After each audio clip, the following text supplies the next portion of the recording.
Hi, I'm Anna. At 32, I'm a financial advisor who thought I had it all figured out. Great career, decent marriage, and what seemed like a supportive family. Well, funny how life throws you curveballs that make you question everything you believed in. My husband David and I had been married for 4 years.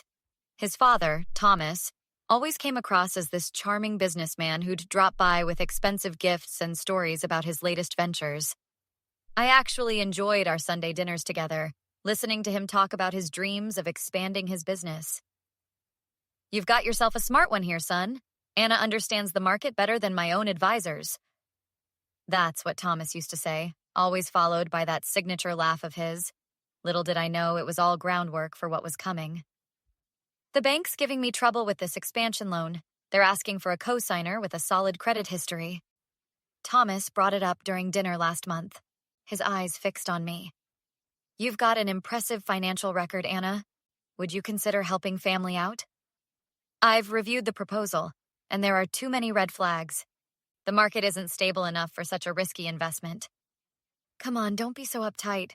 It's just a signature." He tried to make it sound casual, but I could see his jaw clenching. "Dad's right, babe.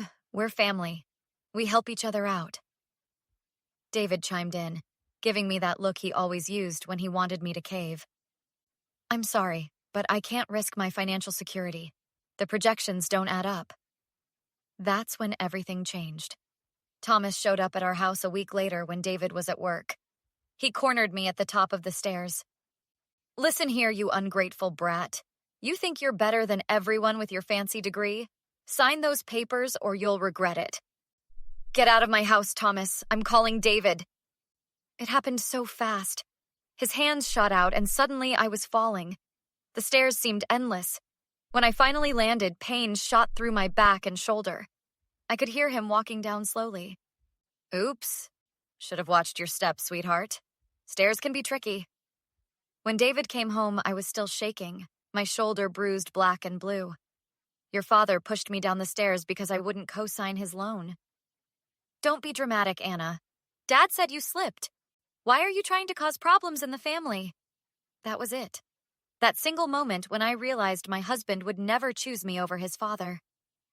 I waited until David fell asleep, packed my essential documents and some clothes into a bag, and walked out.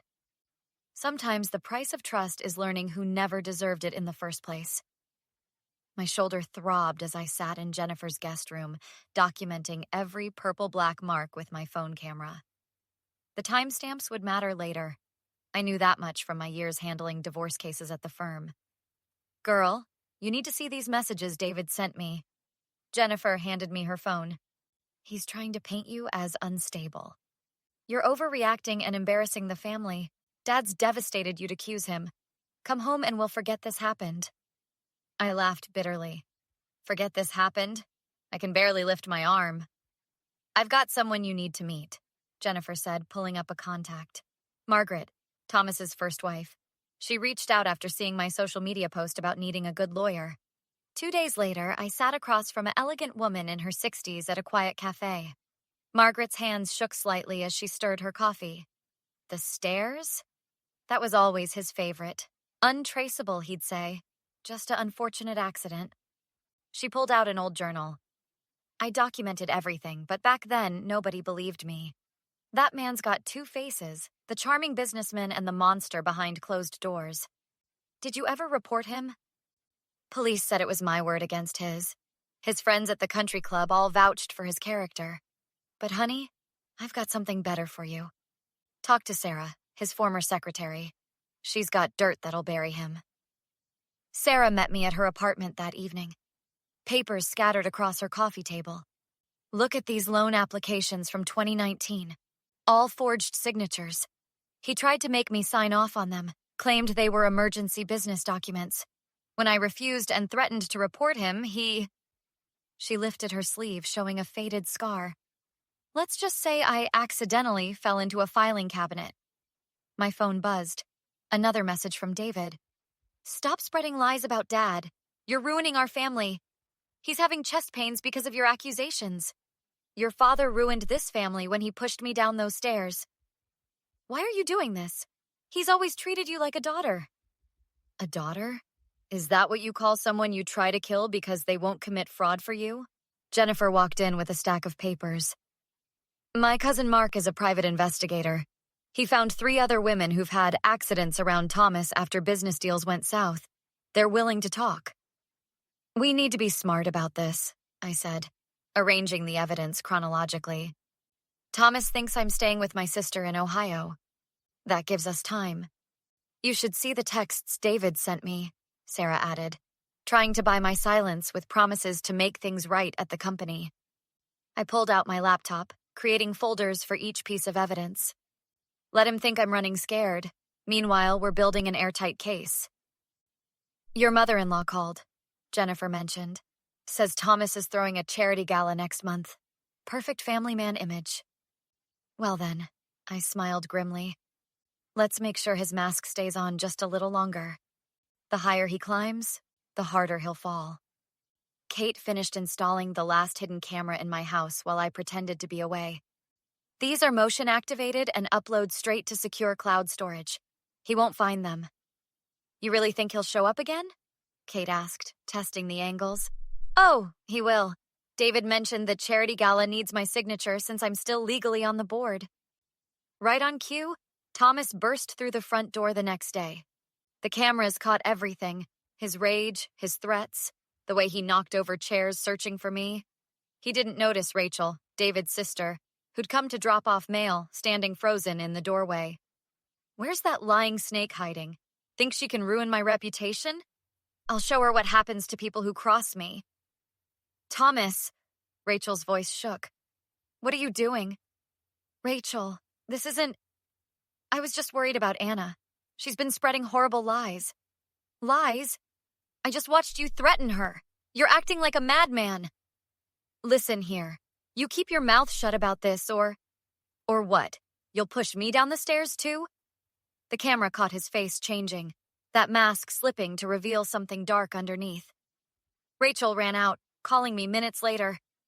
Oh my God, Anna. I'm so sorry. I should have believed you. The way he looked at me. I've never been so scared. Rachel, I need you to tell me the truth. Has he ever hurt anyone else in the family? Silence. Then quiet sobs. Mom. Her accidents over the years.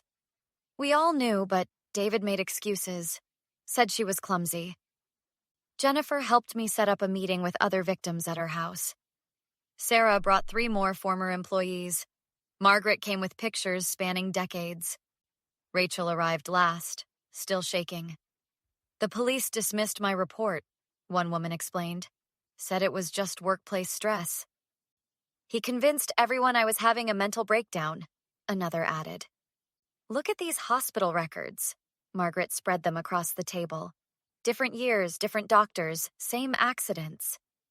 My phone lit up. David again. The gala's tomorrow. Dad needs those papers signed. Sorry, can't make it. Too busy being mentally unstable. Stop being childish, you're embarrassing me. Better embarrassed than dead at the bottom of your stairs. Kate finished downloading all the camera footage. We've got him threatening you on video, witnesses, documentation, medical records. Time to talk to that lawyer Jennifer recommended? Actually, Rachel stepped forward. I've got someone better. Mom's private detective. She's been gathering evidence for years, too scared to use it. But with all of us together... Thomas won't see it coming, Sarah smiled grimly. The charity gala tomorrow? Every board member will be there. Every business partner. Every social connection he's cultivated. I looked at the wall of evidence we'd built. Then let's make sure they all learn who they've really been dealing with. Be careful, Rachel warned. When David finds out I helped. Don't worry about David. He made his choice. Tomorrow, his father makes his bed, and for once, he'll have to lie in it. The charity gala was in full swing when the police walked in. I stood at the back with Jennifer and Rachel, watching Thomas work the crowd one last time. David was at his side, playing the devoted son, when the officers approached. Thomas Anderson, you're under arrest for assault, battery, and criminal threatening. This is ridiculous. I'm in the middle of a charity event. Yeah, we've got videos of your other kind of charity work, pushing women downstairs. The crowd parted as they let him out. David rushed toward me, face red with anger. What have you done? These accusations will destroy him. Here, since you're so concerned about paperwork, I handed him the divorce papers. These need your signature too. You can't do this to our family. Our family? Let me show you what your father did to your family. I nodded to Rachel, who clicked play on the projector. The security footage started rolling, showing Thomas's rage in crystal clear detail. That's not him. He wouldn't. Tell that to your mother, Rachel snapped. Tell that to every woman in this room he's hurt. One by one, they stood up. Margaret, Sarah, former employees, business partners' wives, each with their own story. David's mother rose last, trembling but straight-backed. 35 years of accidents, David. I stayed silent to protect you. Who was protecting us? The police detective approached with photos from my case file. We've got enough evidence to put him away for a long time. More victims are coming forward. The board has voted, one of the directors announced. Thomas is removed from all positions, effective immediately. My phone buzzed. A message from David. Please don't do this. We can work it out. Like you worked it out when he pushed me down the stairs? When he threatened your sister? When he hurt your mother? I didn't know. You knew. You just chose not to see it. 6 months later, I sat in the courtroom as the judge delivered the sentence. 5 years for assault and battery, plus restraining orders for all victims. Thomas's empire crumbled as investigations revealed years of fraud. How does it feel? Jennifer asked as we left the courthouse. Being free? Like I can finally breathe. David signed the divorce papers last week. Good riddance to both of them, Kate chimed in. Ready for your fresh start? My new office was opening next week. A financial advisory firm specializing in helping women achieve economic independence. Rachel and her mother were my first clients.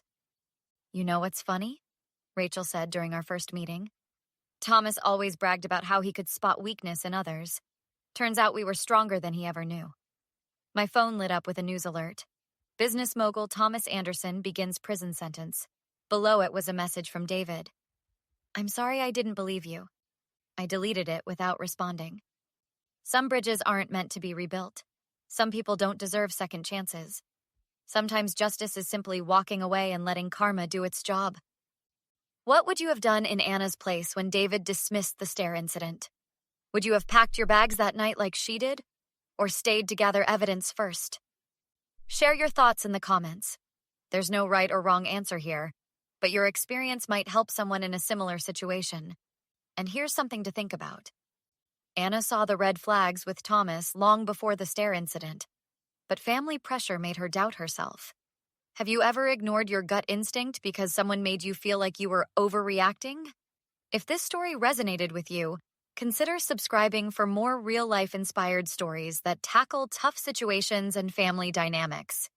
Hit that like button if you respect how Anna chose herself over toxic family ties.